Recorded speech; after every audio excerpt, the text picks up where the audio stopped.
इंसाफ क्यों इंसाफ क्यों बुनियादी हक असांखे ॾियो इंसाफ क्यों इंसाफ क्यों अस्सलाम वालेकुम। सभ खां पहिरियों नालो ॿुधायो, मसइलो ॿुधायो, छा थियो जो इहो एहतजाज कयो अथव? वालेकुम अस्सलाम। तारिक हुसैन उमरानी अदा। एहतजाज असांजो जेको अॼु कयो आहे, असां जेको धरणो कयो आहे, उहो असांजो बुनियादी हक़। बरसाति जो पाणी, मींहं जो पाणी असांजे घरनि में दाख़िल थिए थो। असांखे रस्तो न आहे जो माना घरां निकिरी रोड ते अचूं।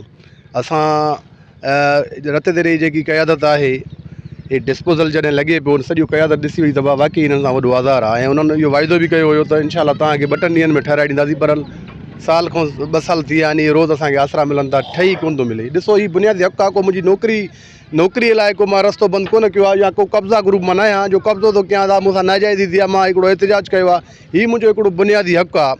ॿार बच्चा, तव्हां ॿुधायो त बरसातियुनि में असां हितां कीअं गुज़र सफ़र कयूं, कीअं टपऊं?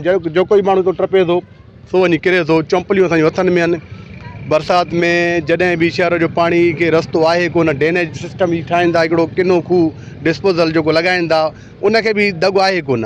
इहो पाणी सिधो नालियूं तव्हांजी नज़र अचनि थियूं, पाण अधु फुट जी नाली बि कोन्हे, सॼे शहर जो पाणी त कीअं गुज़र सफ़र थींदो? तॾहिं मां इहा हिकिड़ी अपील थो कयां असांजे रत दरे जेकी क़यादत आहे, त ख़ुदारा, मां बि तव्हांजो हिकिड़ो पार्टी जो वर्कर आहियां, घटि में घटि हिन पाणी खे रस्तो जो असांखे दॻ ठाराइजो त असांजो जीअं अचण वञण जो जेको सहूलियत हुजे उहा बरक़रार रहे। बाक़ी असांजो को कंहिंसां दुश्मनी कोन्हे का, को एहतजाज असांजो पार्टी जे ख़िलाफ़ु कोन्हे त असांजी पार्टी असांजी सपोर्ट कोन थी करे, असांजी पार्टी असांजी मदद कोन थी करे। बसि असांखे हिकिड़ी बुनियादी सहूलियत आहे, जेकी बुनियादी हक़ आहे मुंहिंजो, रस्तो न आहे। मां उन लाइ एहतजाज कयो आहे। अगरि जो हीअ मूंखे न ठहिराए ॾींदा त मां मजबूर थी वञा, एहतजाज जो दाइरो जेको आहे वधाईंदुमि। मां पार्टी क़यादत खे, चेयरमैन साहिब खे अपील थो कयां त ख़ुदारा, हीअ जेको आहे असांजो रस्तो बुनियादी जेको हक़ आहे, बुनियादी हक़ आहे, भली पार्टी में चाहे माण्हू हुजे या न हुजे, केर बि हुजे, उनजो जेके बि सिटी में रहंदा उन्हनि जो बुनियादी हक़ आहे। मां बिलावल साहिब खे अपील थो कयां, आदि फरियाल खे अपील थो कयां, आसिफ ज़रदारी साहिब खे, ऐं असांजी जेको आहे भाऊ इजाज़ अहमद लेगारी खे अपील थो कयां त ख़ुदारा, हीअ जेको दॿ आहे, हीअ जेके नालियूं आहिनि, इहे असांखे ठाराए ॾिनियूं वञनि, जीअं असांजी जेकी बुनियादी सहूलियत आहे उहा असांखे फराहम थी सघे।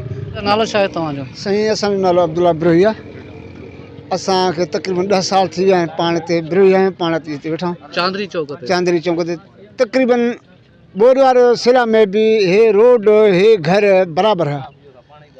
वर्कर भी आहियूं, उहिदेदारनि सां हर जलसन में, जुलूसन में, हर टाइम असां पार्टी कर सां गॾु हूंदा आहियूं। हे असांजी ज़ाती बुनियादी रस्तो आहे। हे जेके ॿार बच्चा असांजा अच वञनि था, हे गंदे पाणी में नंढड़ा ॿार मासूम जो निकिरी पवनि, किथे किरी पवनि। इहा असांजी ख़ुदा राह। असां भाऊ इजाज़ लेगारी साहिब खे बि अर्ज़ु था कयूं त पंहिंजे सिटी जो क़यादत खे ताक़ीद करे, मुनीर साहिब जलबानी साहिब खे ऐं सिटी सदर ममताज़ अरबानी साहिब खे।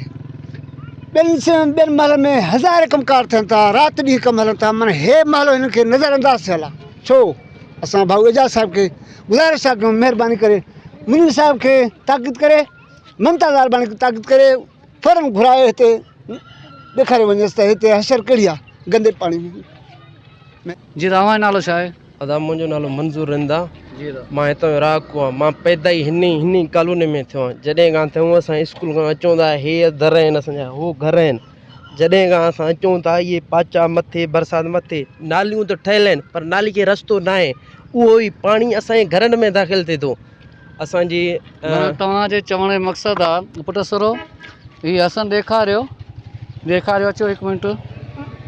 हीअ नालियूं भरियूं पियूं आहिनि, इहे पिया चओ तव्हां? अदा, हे त पाणी हेॾां बीहो, अचो जी दादा। अदा, हे पाणी त नाली त आहे, पर हाणे हिन नाली खे रस्तो न आहे जो काॾे वञे। मजबूरन असांजे घरनि में दाख़िल थिए थो। हिनखे मुंड थोराई आहे, हे अॻिते बंदि आहे, न नाली साफ़ आहे न छा।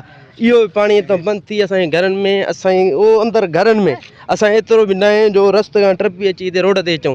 पांचा मथे करे, चौपल हथनि में करे असां रोड ते अचूं था। ऐं असांजी बिलावल साहिबु आहे, अदी फरियाल टालपुर साहिबु आहे, भाऊ इजाज़त अहमद खे इहा ई अपील आहे, बराए महिरबानी असांजो इहो तावन कयो वञे।